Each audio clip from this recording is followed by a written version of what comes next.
disebut sebagai sebuah teori ya, tapi sepertinya agak sulit kalau disebut sebagai teori. Kalau pemikiran bisa. Itu agak sulit kalau kita mau misalnya nulis skripsi tentang apa ya? Tentang apa kaitannya dengan negara yang ideal.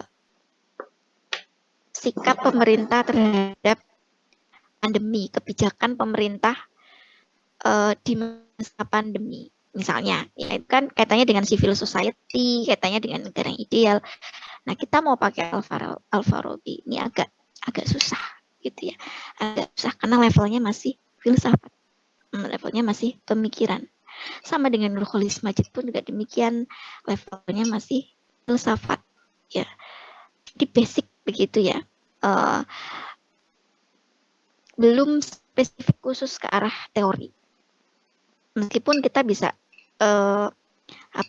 bisa mempelajari itu sebagai satu pemikiran ya, sebagai satu bangunan pemikiran ya, dan mungkin kita akan manggut-manggut ketika membaca pemikiran Al-Farabi tentang negara ideal itu harusnya ABCD gitu ya. Pemikiran tentang agama dan negaranya Al-Farabi ABCD misalnya. Mungkin kita akan manggut-manggut, oh ya betul juga ya. Tapi mungkin akan sulit kita akan menerapkannya dalam studi kasus tertentu menjadi alat untuk membaca suatu masyarakat. Nah, Ibnu Khaldun ini menjadi pembeda. Maksudnya pembeda itu adalah sebenarnya bukan penerus ya, bukan penerus, tapi pada titik masa Ibnu Khaldun inilah ya, itu levelnya atau metodologinya ya, itu sudah lebih saya agak takut mau bilang maju ya, lebih modern ya, saya bilang modern ya, lebih modern atau lebih maju lah ya, lebih maju dibandingkan Al-Farabi dengan Al-Ghazali. Kenapa demikian? Karena Ibnu Khaldun, konsep Ibnu Khaldun ini sebagaimana diteliti oleh banyak para sosiolog ya, itu sudah bisa disebut sebagai suatu teori ya. Dia sudah spesifik khusus ke membicarakan tentang kenapa kok negara itu jatuh, kenapa kok negara itu bisa muncul begitu, kenapa kok ikatan solidaritas di antara masyarakat itu kenceng, kuat, kenapa?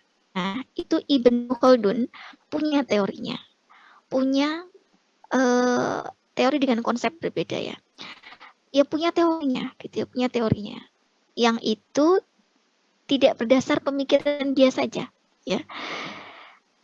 Kalau Al-Farabi dengan Al-Ghazali itu mereka lebih ke pemikiran, ya, mereka baca buku banyak begitu ya, kemudian muncul pemikiran-pemikiran tertentu. Nah, kalau Ibnu Khaldun itu sudah berbeda.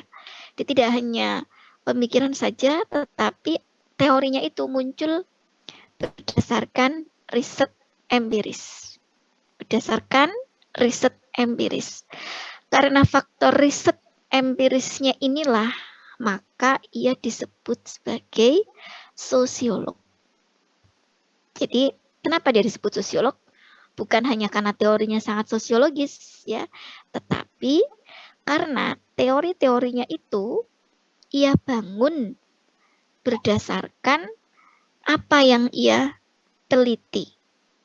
Jadi dia neliti masyarakat di masanya ya, di Afrika sana, di Tunisia, Afrika, Spanyol, Andalusia, Maroko dan sebagainya ya.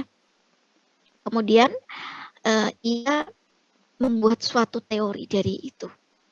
Dia adalah peneliti juga, makanya dia disebut sebagai oleh beberapa sosiolog ya, dia disebut sebagai satu-satunya tokoh Islam yang mendapatkan pengakuan ya dari ilmuwan-ilmuwan Barat ya, hanya karena dia pakai konsep-konsep yang itu ada pada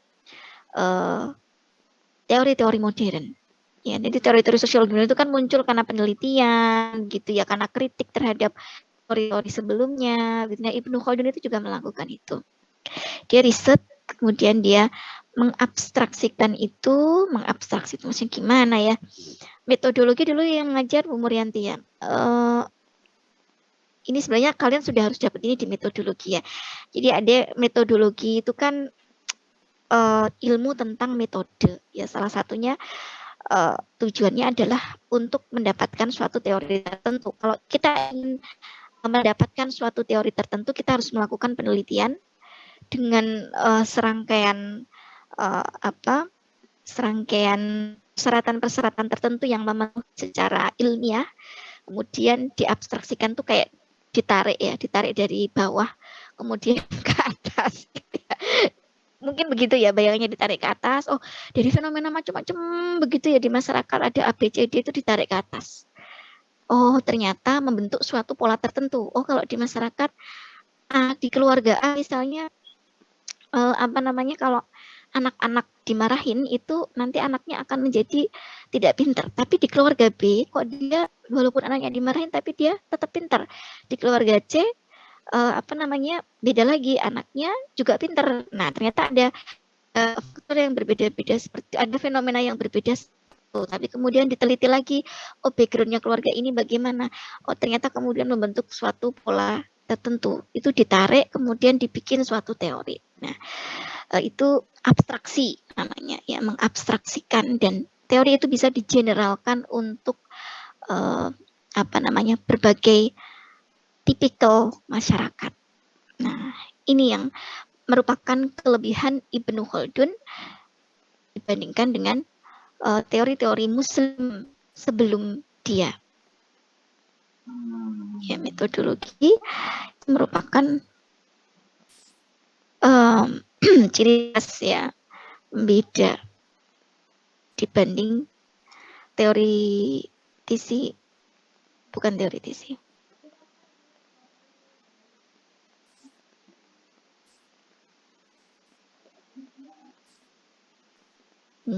Gitu ya. Jadi sebenarnya PSDI itu kita ngomongin tentang bagaimana sih orang-orang Muslim itu berbicara tentang tentang masyarakat ya. Ya sebenarnya klasik ya, ini maksudnya klasik. Kalau modern kita ada Hasan Hanafi, ada Ali Syariati, ada Asef Bayat, begitu ya, Nurholis Majid, Mukti Ali, segala macam. Nah, itu levelnya masih pemikiran. Oke, itu ya. Sampai sini ada yang bingung? Ada yang bingung sampai sini dengan penjelasan Bu UI? Semoga tidak ada yang bingung ya.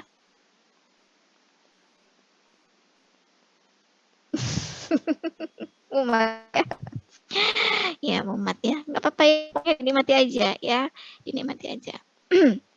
Lanjut ya. Nah, sampai sini kemudian maka di mata kuliah ini ya, di mata kuliah teori sosiologi Ibnu Khaldun ini kita akan mencoba mempelajari teori-teori yang disampaikan oleh Ibnu Khaldun ya.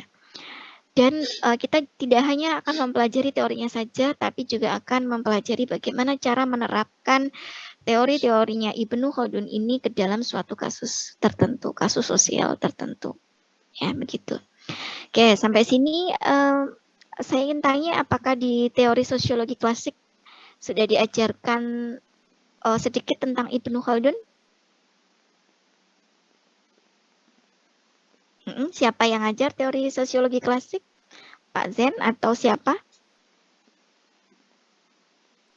Pak Zen, Bu. Pak Zen. Kelas B siapa ya, Mbak? Mas VJ ya? Kelas B Pak Zen juga kayaknya. Pak Zen juga, oke, syukurlah. Oke, dikasih ini ya, biasanya kalau Pak Zen dikasih asubiah teori. Oke ya, clear, oke, sip ya. Kemudian saya ingin lanjut ya, kita mungkin ke overview mata kuliah dulu. Kita ke overview mata kuliah dulu.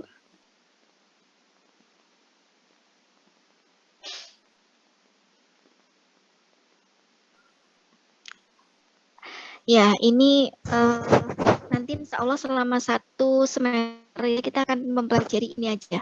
Kita hanya akan mempelajari ini aja. Biografi Ibnu Khaldun ini mungkin 1 kali pertemuannya, dan biografi ini nanti saya akan lebih banyak berbicara tentang intelektualitasnya saja. Jadi background intelektual Ibnu Khaldun dan background aktivitas dia itu apa ya. Kenapa intelektual dan aktivitas sosial politiknya? Karena kedua aktivitas itu nanti mempengaruhi kenapa kok Ibnu Khaldun ini memunculkan teori asubiyah dan teori-teori yang lainnya. Kemudian yang kedua adalah metodologi Ibnu Khaldun, tadi yang sudah sedikit saya singgung di depan ya, tentang metodologi Ibnu Khaldun. Nanti kita juga akan mempelajarinya, bagaimana cara dia membuat suatu teori, asal usulnya dia itu bisa membuat suatu teori tertentu itu apa. Ya sama ya kayak Weber, kayak Karl Marx, kayak yang lainnya, Anthony Giddens itu pasti ada background yang mendasarinya. Ya, ada background yang mendasari kenapa kok. Misalnya kayak Weber kan dia dipengaruhi oleh keluarganya yang Calvinis ya, makanya dia banyak fokus di situ ya, di sosiologi agama, mempelajari etika Protestan, mempelajari tindakan rasional ya, karena backgroundnya seperti itu. Sama dengan Karl Marx. Kenapa kok Karl Marx ngomongin tentang kelas sosial ya? Karena Karl Marx juga bagian dari itu, bagian dari korban itu gitu ya. Saya sangat kritis dengan fenomena sosial yang terjadi di masanya ya. Dan memang masanya adalah masa di mana pertumbuhan industri, pertumbuhan teknologi itu sedang mulai muncul dan menimbulkan ketimpangan. Mungkin nanti kalau Karl Marx itu hidupnya ada di dunia kita yang sekarang, mungkin teorinya akan berbeda ya. Karena teknologinya ternyata mungkin ada satu sisi manfaatnya, ya begitu. Gitu ya. Kemudian yang ketiga adalah teori-teori sosiologi Ibnu Khaldun. Teorinya apa saja? Ada masyarakat desa, masyarakat kota. Ini nanti nggak jauh beda dengan sosiologi desa kota yang diajarkan oleh Bu Murianti. Ya, nggak ada jauh bedanya dengan Ferdinand Tonis dan kawan-kawannya. Ya, sama, hampir sama persis. Ya, nanti kita juga akan tahu ya kenapa kok bisa sama. Kemudian asobiah teori ya, teori tentang solidaritas. Kemudian yang terakhir adalah teori jatuh dan bangunnya suatu dinasti. Konteksnya di sini adalah dinasti ya. Jadi ini saya ngasihnya pure murni dari Ibnu Khaldun, baru kemudian nanti di penerapan, aplikasi penerapan kita akan berbicara tentang negara dan masyarakat, konteks dengan masyarakat yang sekarang ya. Biografi dengan metodologi ini saya akan sampaikan 2 kali pertemuan ya. 1 kali pertemuan biografi, 1 kali pertemuan metodologi. Teori ini akan saya sampaikan di akhir semester. Ada berapa nih? 1, 2, 3, ada 3 ya, ada 3 mata kuliah, 3 materi, itu berarti di 3 pertemuan terakhir, pertemuan ke berapa ya? Sebentar. 1, 2, 3, 4, 5. Pertemuan ke-8 atau ke-7 ya, sampai ke-10. Selanjutnya nanti kita belajar menerapkan teori-teori tersebut. Terus bagaimana dengan pertemuan ke-4, Bu? Pertemuan ke-4. Pertemuan ke-4, 5, 6, 7, 8, 4, 5, 6, 7, 8 itu kita presentasi. Ya, kita presentasi membaca buku. Buku apa yang harus kalian baca? Yaitu adalah buku Ibnu Khaldun. Buku Muqaddimah Ibnu Khaldun. Judulnya Muqaddimah ya. Itu nanti kita bicarakan nanti. Nah, terus kenapa kok kita itu ini ya di mata kuliah di prodi sosiologi itu kita harus bertemu dengan sosiologi Ibnu Khaldun? Tidakkah ini membosankan, Bu? Gitu ya, memang sangat membosankan ya. Beberapa kelas ya, beberapa angkatan saya lihat cukup membosankan, agak sedikit kurang tertarik begitu ya. Angkatan awal itu 2017 sepertinya cukup excited gitu ya. Beberapa angkatan sangat beda responnya terhadap mata kuliah ini. Nah, kenapa kita itu harus mempelajari ini sebagai mata kuliah yang wajib ya? Pertama adalah upaya untuk mengangkat teori-teori sosiologi yang bersumber dari masyarakat Muslim itu masih sangat minim. Jadi sosiologi kita, ya, sosiologi secara umum, ya, di Indonesia, secara umum, misalnya sosiologi UGM, sosiologi UI, sosiologi UNS, sosiologi UNES, semua sosiologi yang ada di Barat, semua sosiologi yang ada di Indonesia, yang di perguruan tinggi di Indonesia itu pasti akan mengangkat siapa? Weber, siapa lagi? Siapa lagi? Karl Marx, siapa lagi?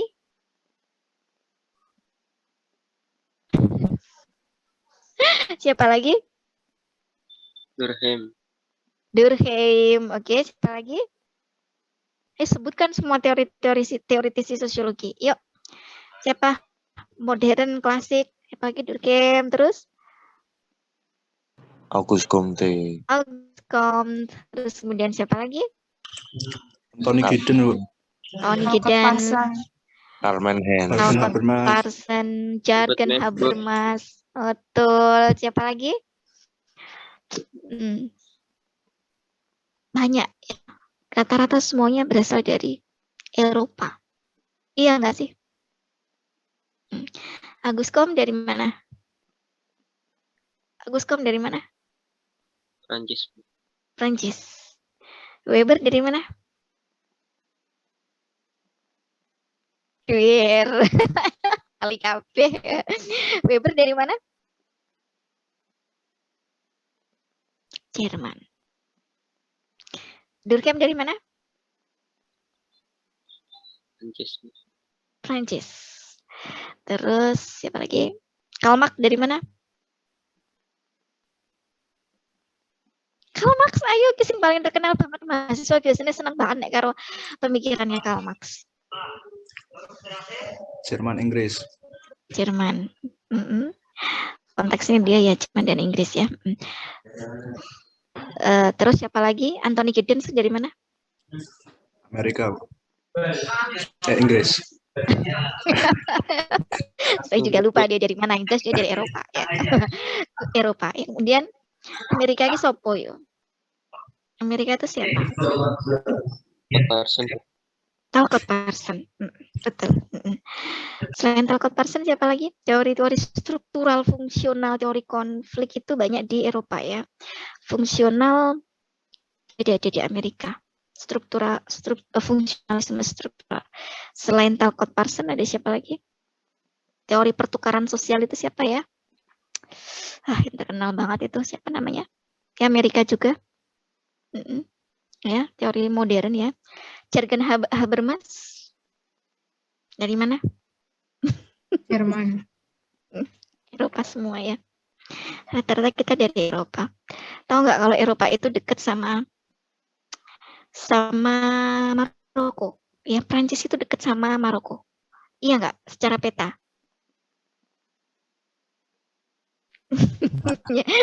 Nanti ya dekat ya. Nanti kita akan lihat itu ya, lihat faktor-faktor geografis ya. Memang apa namanya? Kalau kita lihat dari ini ya, dari tradisi yang ada di sosiologi, rata-rata kita pasti akan mengambil teoritisi itu. Jangankan kalian ya, saya yang mengajar Ibnu Khaldun, saya juga masih memakai teori-teorinya mereka.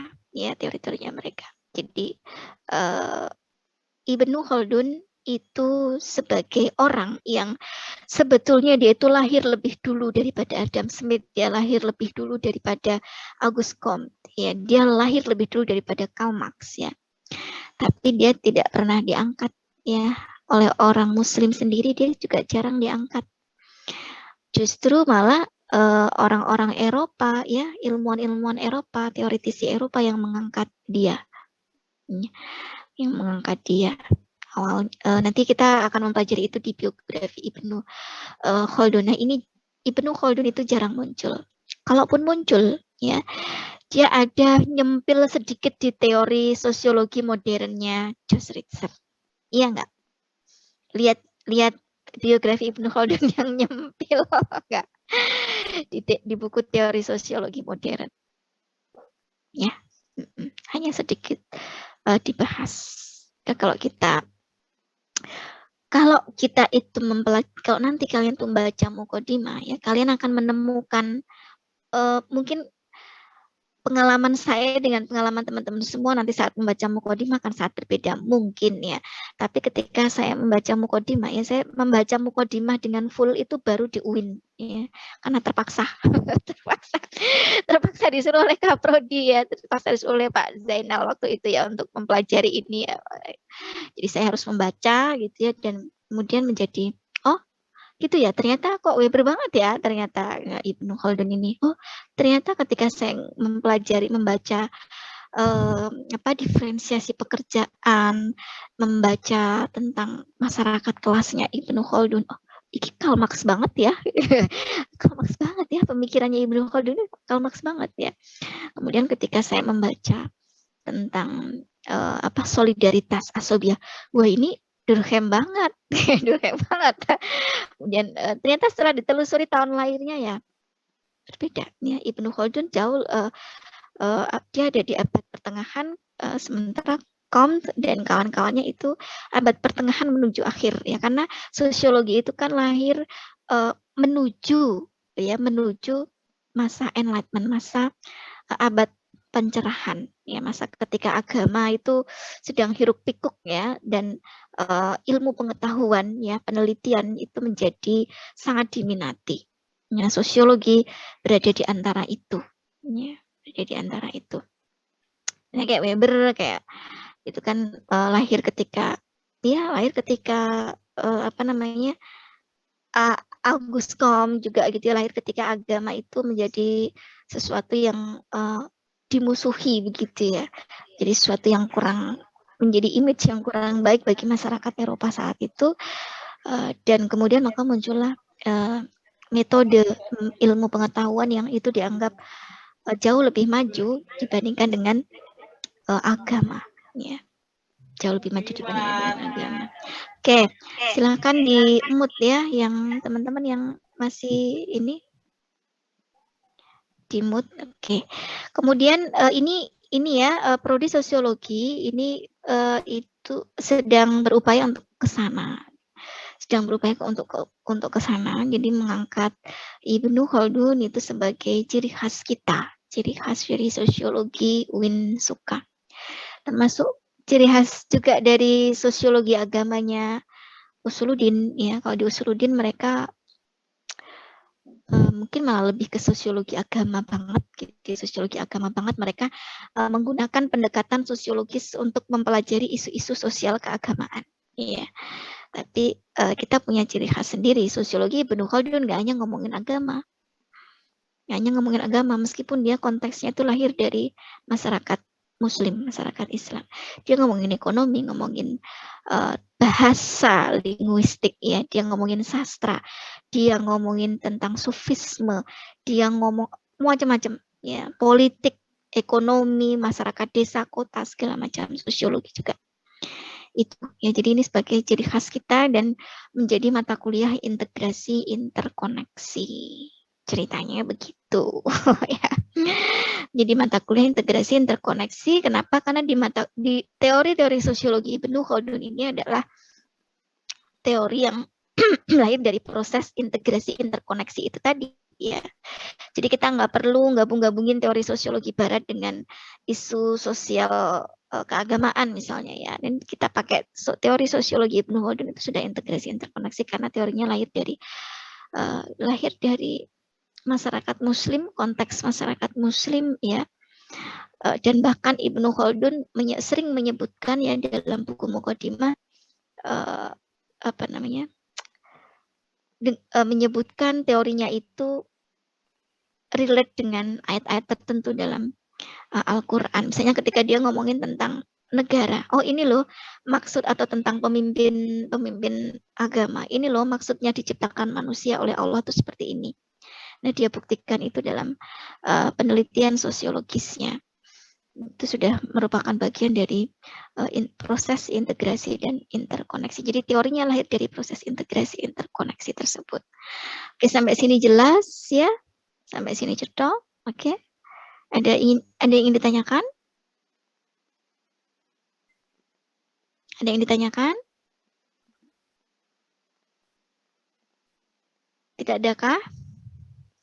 Ini mudeng apa mubeng? Nah, sekarang saya tes ya. Yang paham, ya minimal 75% paham dengan apa yang saya omongin, silahkan mengklik emoticon love.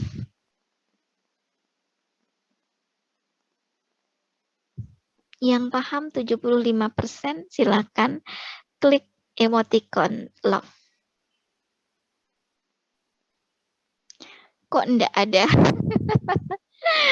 Enggak ada sama sekali kah? Ya Allah, ini enggak ada ini karena kalian tidak ada di belakang layar atau benar-benar enggak mudeng? Oke, sekarang kita balik ya, kita balik. Yang enggak mudeng sama sekali ya, 50% ke bawah. Silahkan klik emoticon ketawa ngekek-ngekek. Oke ya, oke, ya sip deh. Kok nggak ada yang ini? Rahmi, Faradila, Ita. Ini nggak ada di tempat ya, nggak ada di tempat ya. Pada nggak ada di tempat. Berarti nggak ada yang ngetik love, berarti kalian semua nggak dong. Ya, jadi makanya saya bilang ini udah kuliah berat ya. Beratnya itu bukan hanya untuk kalian ya, tapi untuk saya ya. Karena saya tidak ahli menerangkan gitu ya, tidak ahli menerangkan. Ya pada intinya gitu ya, teori sosiologi Ibnu Khaldun yang kalian pelajari di mata kuliah ini itu adalah mata kuliah integrasi interkoneksi ya, karena ini adalah core-nya sosiologi UIN, core-nya UIN Sunan Kalijogo gitu ya, maka kalian harus mempelajari ini. Dan secara ilmiah, secara akademik ya, ini perlu diangkat ya. Ibnu Khaldun ini perlu diangkat oleh kita sebagai calon-calon sosiolog ya. Karena kita kan lahirnya dari UIN nih ya. Lahirnya dari UIN. Jadi maka gampangnya sih begitu ya, meskipun nggak ada larangan kita memakai Weber, nggak ada larangan kita memakai yang lainnya. Gampangnya begitu ya. Kita ada upaya untuk mengangkat ya, minimal mengenalkan Ibnu Khaldun ini kepada kalian ya, begitu. Nah, kalau nanti kalian nggak mudeng, nanti saya akan share YouTube ya, share YouTube saya. Biasanya beberapa tahun ini selama pandemi saya pakai YouTube ya. Pertemuan pertama biasanya saya pakai YouTube, tapi karena saya belum pernah ketemu kalian, jadi saya pengen ketemu kalian dulu gitu ya. Nanti kalau kalian nggak mudeng, kalian bisa ke YouTube, ke channel YouTube saya, bisa diputar berulang-ulang ya di situ ya, kalau nanti kalian masih belum dong tentang Ibnu Khaldun. Oke, terus kita lanjut ke kontrak belajar aja ya sekarang ya, daripada mumet-mumet. Kita lanjut ke kontrak belajar.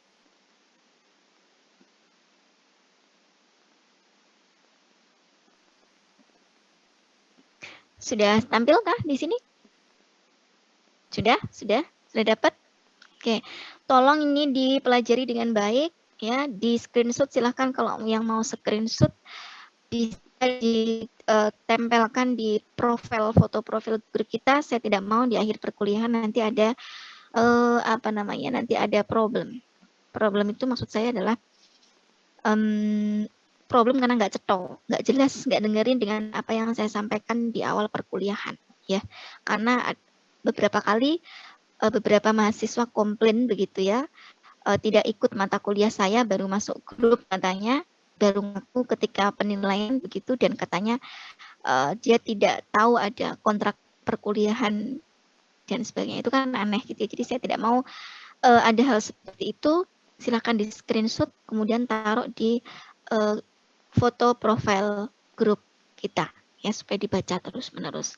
Yang pertama adalah di awal waktu, ini nggak harus ya di semua media yang digunakan ya. Kemudian yang kedua, absensi, saya menggunakan link Giform. Kenapa Giform? Kenapa saya nggak pakai e-learning? Karena e-learning sering error ya, sering error. Saya nggak mau dikomplain, saya tidak mau ada WA pribadi masuk ke saya masalah teknis seperti ini. Itu sudah sangat meribetkan saya gitu ya. Sangat meribetkan. Cukup DPA saya saja yang ribet gitu ya, tentang link presensi di SIA yang e-learning itu. Memang sih itu memudahkan itu mudah buat saya karena saya nggak perlu upload satu-satu presensi kalian di SIA gitu ya. Tapi saya orangnya tidak mau ribet diganggu dengan hal-hal teknis, pertanyaan teknis, Bu ini kenapa LinkedIn, kenapa e-learningnya begini, Bu ini kenapa begini. Secara jujur saya ingin menyampaikan saya malas untuk menjawab pertanyaan teknis seperti itu karena itu bukan tugas saya sebagai dosen. Kalau kalian mau nanya tentang Ibnu Khaldun, tentang sosiologi, tentang topik skripsi yang akan kalian ambil ke depan, atau kalau kalian mau tanya tentang isu tertentu, saya pasti akan melayani dengan baik. Ya, tapi kalau teknis seperti ini, saya tidak mau karena ini bukan tugas saya. Silakan kalian hubungi. Dan DPA pun ya, itu sebenarnya bukan ke wilayah ini. Kenapa kok ilmunya begini, Bu? Ya saya nggak mau harus menghubungi PT IPD dan sebagainya karena itu bukan tugas saya. Silakan hubungi TU, Tendik atau mungkin prodi begitu ya, menjadi bahan laporan. Tapi boleh kalau laporan boleh ya, bukan konsultasi teknis SIA, presensi dan sebagainya. Ya, laporan boleh karena nanti saya bisa meneruskan informasi tersebut kepada yang punya wewenang untuk memperbaiki hal-hal teknis seperti itu. Jadi saya pakai GIFOM. Ya, saya pakai GIFOM.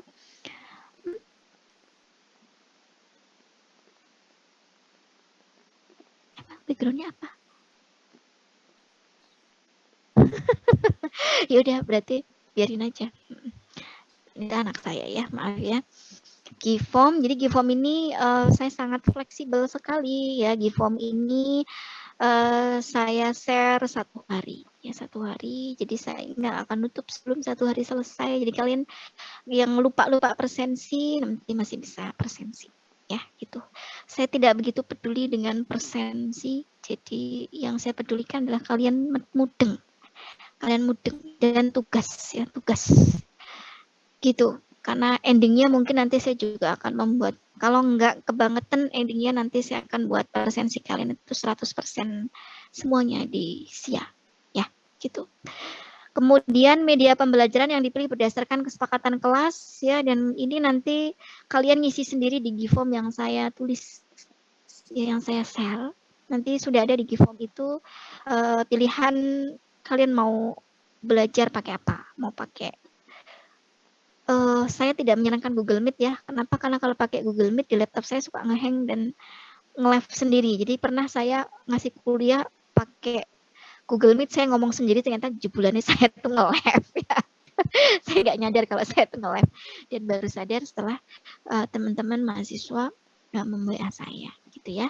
Jadi kalau e-learning saya pilih YouTube atau ini Zoom ya gitu. Kemudian metodenya adalah SCL, jadi saya mengharap teman-teman semuanya lebih aktif.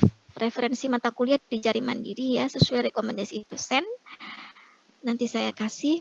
Kemudian UAS paper, UASnya itu bentuknya paper ya, nggak usah ya.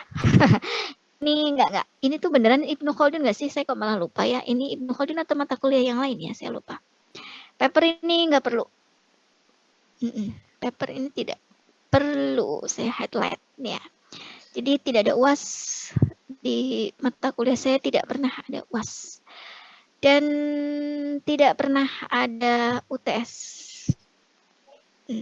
Ya sayang, boleh, boleh. Tidak pernah ada UAS dan tidak pernah ada UTS. Lalu bagaimana nilai UASnya? Nilai UASnya saya ambil dari tugas harian. Tugas harian. Kemudian UTS dari presentasi kalian nanti. Ya, gitu, tugas baca. Presentasi itu sebenarnya tugas baca, mengulang apa yang sudah kalian baca ya. Jadi saya sebenarnya tidak membutuhkan apa ya, tidak membutuhkan apa, kasar nggak kalau Bu I bilang tidak membutuhkan hasil presentasi kalian. Tapi maksudnya adalah Bu I itu memaksudkan presentasi ini supaya kalian itu memahami buku Muqaddimah ya, supaya kalian memahami buku Muqaddimah dengan cara menyampaikan lagi apa yang sudah kalian baca. Begitu. Jadi presentasi itu adalah dimaksudkan untuk menyampaikan ulang apa yang sudah kalian baca. Nah, dengan cara seperti itu, saya berharap teori Ibnu Khaldun, apa yang kalian baca itu akan nyantol di sini. Akan nyantol di sini. Dan walaupun presentasi, biasanya saya akan tetap meminta kalian untuk review. Untuk mereview setiap pertemuan. Walaupun itu yang presentasi adalah kalian sendiri, kalian juga harus mereview. Jadi ada baca, presentasi, dan nulis. Baca, ngomong, nulis. Ya, harapannya karena nggak mungkin ya saya bisa membuat dong kalian dengan kata-kata saya, dengan penjelasan saya yang seperti itu saja tadi ya, yang menurut saya sederhana, kalian tidak memahami ya. Nah, itu satu kegagalan tersendiri untuk saya. Jadi saya berharap dengan kalian membaca, kemudian ngomongin lagi, kemudian menuliskan kembali, itu kalian akan menjadi dong dengan apa yang saya omongkan. Makanya teori saya taruh di akhir perkuliahan, aplikasi teori saya taruh di awal perkuliahan, itu dengan tujuan kalian sudah dong lebih dulu dengan isi kitab Muqaddimah Ibnu Khaldun. Ya, itu sebetulnya adalah tradisi lama ya. Dulu yang ngajar ini adalah Pak Zen ya. Dulu yang ngajar mata kuliah adalah Pak Zen, dan dia biasa menggunakan metode seperti itu, dan saya contoh ya. Saya kira itu, dan saya melihat selama beberapa tahun teman-teman lebih mudah ya memahami teori itu dan menjadi lebih kritis ya ketika sudah membaca muqaddimahnya. Ya, gitu ya. Cukup jelas ya untuk UAS. Ada pertanyaan untuk UAS? Ada pertanyaan kah untuk UAS? Cukup, Bu. Cukup. Oke. UTS dari presentasi, penugasan, diskusi kelompok itu sepertinya saya itu salah ngambil kontrak belajar ya. Nanti coba saya cari lagi. Nggak ada diskusi kelompok. Nggak ada diskusi kelompok. Ini nanti lebih banyak ke presentasi. Presentasinya nanti biasanya pakai YouTube. Ya, biasanya pakai YouTube saya. Tapi nanti terserah kalian kalau mau pakai YouTube boleh banget ya. Karena kalau pakai YouTube teman-teman nanti bisa mereview dengan mudah, karena bisa diulang-ulang, YouTube-nya ya. Tapi kalau kalian mau pakai Zoom ya, presentasi seperti ini juga boleh. Jadi lebih tenanan kalian persiapannya ya. Begitu. Enaknya mau pakai Zoom atau mau pakai YouTube? Masing-masing kelompok aja ya, terserah ya, Bu ipittaskan. Seperti itu. Apakah ada pertanyaan untuk kontrak perkuliahan? Cukup? Oke, alhamdulillah kalau cukup. Semoga itu bisa ya sedikit membuat kalian lebih interest ya dengan ini, dengan apa namanya, dengan sosiologi Ibnu Khaldun. Sebenarnya saya pengen bikin kuis ya, pakai saya itu sebenarnya sudah kepikiran tadi malam, tapi kok tiba-tiba baru kepikiran sekarang gitu ya, saya lupa gitu ya. Pakai Mentimeter itu saya pengen tahu apa pendapat kalian. Oke, sekarang kita pakai emot aja ya, kita pakai emot aja. Pertanyaannya adalah kira-kira apakah kalian dengan apa yang sudah saya sampaikan ini, kalian cukup tertarik untuk mempelajari teori sosiologi Ibnu Khaldun? Yang cukup tertarik ya, cukup ya, nggak usah kita pakai tertarik, kayaknya belum, kalau ada yang tertarik belum. Yuk, cukup tertarik ya, ini penting ya. Kalau kita nggak tertarik, bagaimana kita mau baca bukunya ya? Bukunya itu kayak gini nih. Oh ya, saya belum menyampaikan bukunya ya. Di mana ya bukunya ya? Buku Ibnu Khaldun saya ada di atas. Sebentar.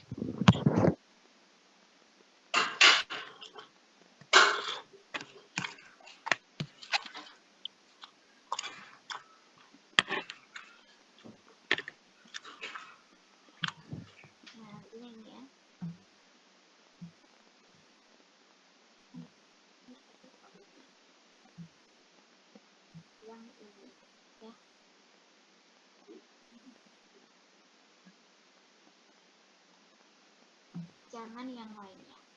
Jangan yang lainnya.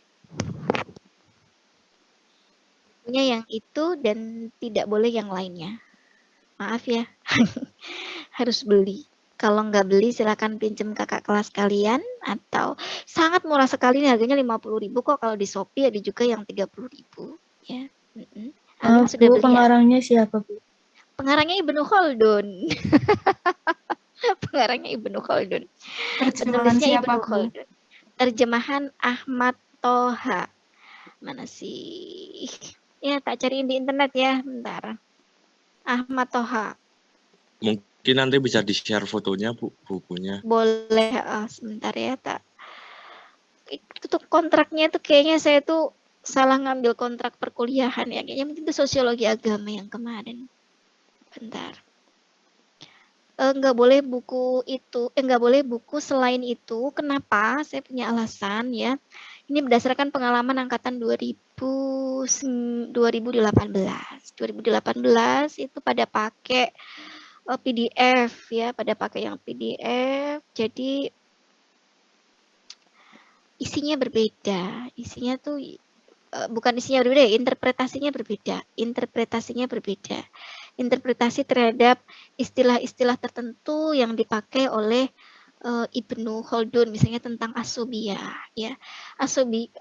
Asobiyah itu bukan fanatisme, tapi di beberapa terjemahan yang lain disampaikan asobiyah itu adalah fanatisme, terutama buku-buku baru yang warnanya hitam itu ya, yang warnanya hitam itu kan yang harganya ratusan ribu itu, kalau saya lihat kemarin di Gramedia ya, harganya ratusan ribu.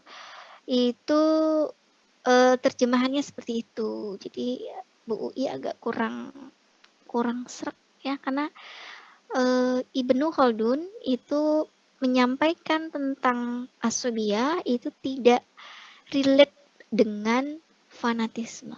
Jelas berbeda ya. Jelas berbeda. Nah, ini kadang menimbulkan kesalahpahaman dan ya jadi kritis sih mahasiswanya ya. Jadi kritis, saya senang sih jadi diskusi gitu, tapi itu ya, karena kalau kita baca itu akan masuk ke dalam pikiran kita dan secara psikologis itu akan jadi mindset kita. Jadi apa yang kalian baca pertama kali itu sangat penting, apa yang masuk pertama kali ke dalam pikiran kalian itu sangat penting untuk menumbuhkan pemahaman awal ya. Loadingnya agak lama, nanti saya share ya di grup. Oke. Terjemahannya Ahmad Toha, bukan yang lainnya. Itu ada beberapa bab. Bab 1, bab 2, bab 3. Iya, sepertinya saya keliru ya. Keliru nge-share kontrak perkuliahan. Tunggu.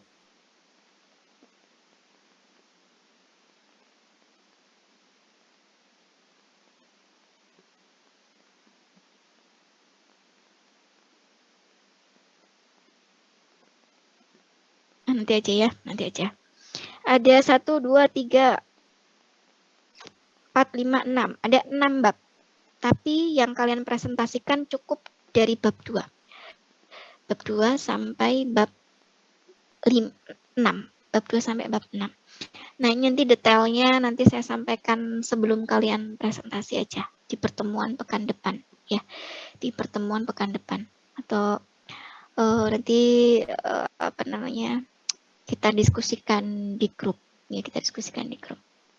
Oke. Sampai sini ada pertanyaan?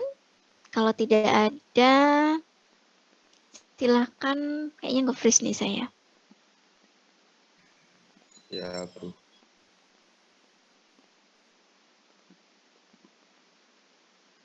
Nah, sekarang lanjut ke pertanyaan tadi ya. Silakan yang cukup tertarik ya dengan mata kuliah ini setelah tak jelasin sekilas tadi. Cukup tertarik. Silakan membuat emoticon love.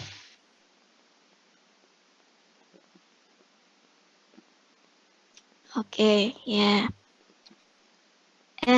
Jujur ya, harus jujur ya, nggak boleh bohong.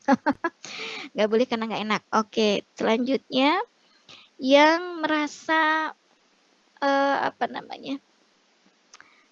setelah tak jelaskan nanti ada tugas dan sebagainya gitu ya. Gimana perasaan kalian? Nah, yang merasa perasaan kalian terserah sih, kalian mau ketawa, kalian mau cemberut ya, terserah ya. Silakan bikin emot masing-masing. Perasaan kalian dengan tugas. Oke, makasih Iqbal. Woi. Susana. Oke. Rafif. Aduh, senang sekali ya. Bingung, ada yang bingung. Oke. Ayo semuanya harus kasih emot ya, semuanya harus kasih emot. Lavita ini saking stresnya makanya dia meniup ini ya trompet gitu ya. Dan Bu Im mau jujur ya, itu babnya ini bukunya sangat tebal sekali. Kita harus baca semua ini ya. Makanya dibagi-bagi. Setiap kelompok membahas berbeda-beda ya. Terus nanti setiap habis presentasi ada tugas untuk mereview itu supaya kalian paham bab-bab yang dipresentasikan oleh teman-teman kalian ya. Karena saya nggak yakin kalian akan membuka YouTube-nya teman kalian ya dan mendengarkan presentasi teman-teman kalian ya. Begitu. Oke, terima kasih ya semuanya ya. Ternyata nggak terasa udah 1 jam lebih. Terima kasih atas atensinya. Mudah-mudahan ini menjadi penyemangat ya untuk kalian ya.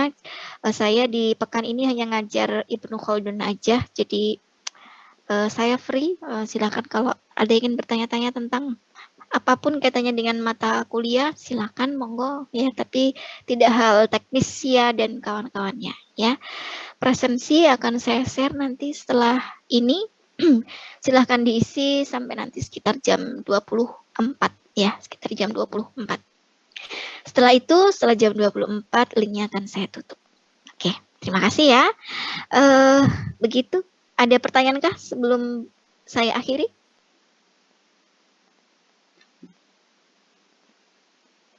Tidak ada ya. Oke, cukup. Terima kasih. Mohon maaf jika Buya ada banyak kesalahan. Wassalamualaikum warahmatullahi wabarakatuh. Waalaikumsalam.